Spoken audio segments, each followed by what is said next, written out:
सभी लोगों को जय माता दी। आज हम जानेंगे शिलान्यास का पहला पत्थर कहाँ पर लगाएं, कौन सी तिथि को भूमि पूजन करना चाहिए, किन किन चीज़ों से बचकर रहना चाहिए। बहुत सारी बातें हैं जो शिलान्यास को लेकर हैं और मुझे पूरी उम्मीद है ये जानकारी आपको ज़रूर अच्छी लगेगी। आप में से बहुत सारे लोग अपने लिए एक प्लॉट ले चुके हैं, उसके ऊपर किसी भवन, फैक्ट्री या दुकान का निर्माण करने जा रहे हैं, तो वो क्या क्या बातें ध्यान में रखेंगे। तो चलिए सबसे पहले जानते हैं कि शिलान्यास की पहली ईंट कहाँ पर लगानी चाहिए। तो जैसे कि आपने अपना पहले मुहूर्त निकलवा लिया पंडित जी से भूमि पूजन का या नीम पूजन का, तब आपको भूमि पूजन के समय पर अग्नि कोण में पहला पत्थर यानी पहली ईंट यहाँ पे लगानी चाहिए। और जो जल का कलश है, गंगा जल से भरा हुआ या बारिश के पानी से भरा हुआ कलश ईशान कोण में दबाना चाहिए। भूमि पूजन आप ईशान कोण से कर सकते हैं या अग्नि कोण से कर सकते हैं। वो आपको सूर्य की स्थिति देखकर ही पता चलेगा कि भूमि पूजन कहाँ पर करना चाहिए, क्योंकि भूमि पूजन में पहली जब भूमि प्रहार या भूमि की खुदाई की जाती है, उसी जगह पर नीम का या भूमि का पूजन किया जाता है, वहीं पर ईंटें रखी जाती हैं। तो कोशिश करिए कि आप अग्नि कोण से भूमि पूजन करें और जल का कलश यहाँ पर दबाएं। अग्नि कोण में पहला पत्थर लगाएंगे और जो जल का कलश है वो ईशान कोण में दबाएंगे। बाकी दोनों जगह पर आप पूजा कर सकते हैं। आप यहाँ पर भी भूमि पूजन कर सकते हैं। ये बहुत ही अच्छी दिशाएं मानी जाती हैं। भूमि पूजन इन दिशाओं से ही करना चाहिए। सूर्य जिस राशि में हो उसी के अनुसार भूमि पूजन किया जाता है। मैंने जो वीडियो बनाए थे कि भूमि प्रहार कैसे करना है, तो उस वीडियो को देखिए कि कौन से महीने में जब सूर्य कहाँ होता है तब हमें कहाँ से भूमि प्रहार करना है, तो वही दिशा हमारी भूमि पूजन की होगी। मान लीजिए कि हमारी भूमि पूजन जो निकल के आ रहा है चार्ट के अनुसार, वो आ रहा है नैऋत्य कोण में, और हम क्या कर रहे हैं, ईशान कोण से भूमि पूजन कर रहे हैं, जबकि यहाँ राहु का मुंह होता है, तो यहाँ पर भूमि पूजन नहीं कर सकते हैं। फिर आपको नैऋत्य कोण से ही भूमि पूजन करना होगा। इसीलिए कहा जाता है जब हमारा ईशान कोण और हमारा अग्नि कोण खाली हो, उसी समय भूमि पूजन करना सर्वश्रेष्ठ माना जाता है। तो आप भूमि पूजन यहाँ से करें तो बहुत अच्छा है, यहाँ से करें तब भी बहुत अच्छा है। अगर आपको बहुत ही ज़्यादा जल्दी है कुछ बनाने की, तो आप फिर उसी दिशा से भूमि पूजन करें जहाँ पर सूर्य के अनुसार जो दिशा खाली बताई गई है, जिस दिशा में राहु का मुख ना हो। नहीं तो बहुत ज़्यादा परेशानियां हो सकती हैं। ये वास्तु शास्त्र के नियम हैं, हमारे बनाए हुए नहीं, कि जब जब राहु की पोजीशन हर 3 महीने में चेंज होगी तो एक कोना वो खुला छोड़ देता है, तो भूमि पूजन उसी के अनुसार हमें करना चाहिए। सूर्य की स्थिति देखकर ही भूमि पूजन उस एरिया से शुरू करें जहां पर राहु का मुख, पूंछ या पेट नहीं है। भूमि पूजन करते समय हमेशा ध्यान रखें कि चौथी तिथि, नौवीं तिथि और 14वीं यानी चतुर्दशी तिथि को भूमि पूजन, नीम पूजन नहीं किया जाता, ना ही गृह प्रवेश किया जाता है। आपको हमेशा ध्यान रखें कि नीम पूजन, भूमि पूजन, गृह प्रवेश के समय ये 3 तिथियों को छोड़ देना चाहिए। अब जानते हैं कौन से दिन भूमि पूजन, गृह निर्माण या गृह प्रवेश नहीं करना चाहिए। तो आपको कभी भी मंगलवार, रविवार और शनिवार को ये तीनों काम नहीं करने चाहिए। अगर शनिवार के दिन कोई बहुत अच्छा मुहूर्त है तब आप कर सकते हैं, जिसमें से मंगलवार का दिन हमेशा निषेध बताया गया है। रविवार या फिर शनिवार को कोई बहुत ही विशेष और अच्छा मुहूर्त निकल कर आता है तभी करें। अपनी मर्जी से छुट्टी का दिन देखकर इस दिन ना तो गृह निर्माण करें, ना भूमि पूजन, ना ही गृह प्रवेश करें। गृह निर्माण या गृह प्रवेश या फिर भूमि पूजन हमेशा शुक्ल पक्ष से ही शुरू करना चाहिए, यानी शुक्ल पक्ष में ही ये सारे काम करने चाहिए। नीम की खुदाई को लेकर एक बात हमेशा ध्यान रखें, कम से कम 4 से 5 फीट गहरी नीम की खुदाई करनी चाहिए।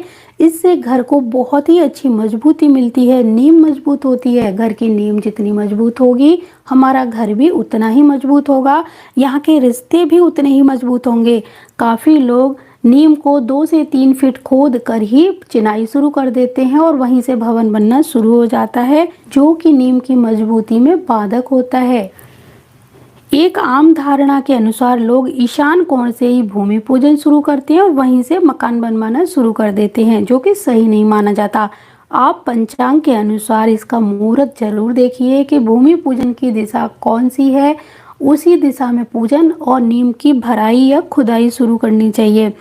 जब तक आप सूर्य और राहु की स्थिति नहीं देखेंगे तब तक ये निर्माण आपको शुभ फलदायी साबित नहीं होगा। भवन बनाते समय एक बात और ध्यान रखें कि जब हम मुख्य द्वार लगाते हैं, चौखट लगाते हैं, उस समय पंचकों का विशेष ध्यान रखना चाहिए। पंचकों को ध्यान में रखकर ही हमें घर का मुख्य द्वार लगाना चाहिए, घर में चौखट लगानी चाहिए। छत के ऊपर जब लेंटर पड़े तब भी आपको ये ध्यान में रखकर ही काम करना है कि अभी पंचक का समय तो नहीं चल रहा। अगर पंचकों में घर का निर्माण किया जाता है तो ये घर के लिए कभी भी शुभ फलदायी साबित नहीं होता है। यकीन मानिए, शास्त्रों में लिखी हुई बातें हैं। पंचकों में आप घर का निर्माण करके देखिए, हमेशा नुकसान ही उठाना पड़ेगा। वो भवन कभी मजबूत हो ही नहीं सकता जो पंचकों को ध्यान में रखकर नहीं बनाया जाता। लाखों रुपया डालकर हम एक प्लॉट खरीद कर घर बनवाते हैं और ये छोटी छोटी बातों को इग्नोर कर देते हैं, तभी इस घर में परेशानियां उत्पन्न होती हैं। क्योंकि एक घर बनाने में केवल ईंट सीमेंट ही काम नहीं करते हैं, यहाँ पर रहने वाले सभी देवी देवता अपना आशीर्वाद भी देते हैं। इस घर में मनुष्य ही नहीं, देव भी रहते हैं। ये है हमारा ब्रह्म स्थान। ब्रह्म नाभि के साथ कभी छेड़छाड़ ना करें। यहाँ पर कोई भी पिलर, कोई दरवाज़ा, सीढ़ियाँ, टॉयलेट, गड्ढा नहीं आना चाहिए। अगर ऐसा होता है तब भी ये भवन अगर आपने सुमुहूर्त में बनवाया है फिर भी आपको नुकसान देगा ही देगा, क्योंकि यहाँ से इस घर को एनर्जी मिलती है और एनर्जी फील्ड अगर आप बंद कर देंगे तो फिर यहाँ की जो एनर्जी है वो निकलना बंद हो जाएगी और फिर परेशानियाँ शुरू हो जाएंगी। तो घर का निर्माण इस स्थान को छोड़कर यहाँ से करना चाहिए। हमेशा ध्यान रखें, प्लॉट कितना भी छोटा हो फिर भी आपको इस एरिया को खाली छोड़ना ही चाहिए। तो आज मैंने जो आपको बातें बताई उन्हें गांठ बांध कर रख लीजिए कि भूमि पूजन हमेशा ईशान कोण से नहीं होता है, सूर्य की स्थिति देखकर ही होता है। अग्नि कोण में आप पहला पत्थर लगाएं और ईशान कोण में आप भूमि पूजन करके घर का निर्माण करें।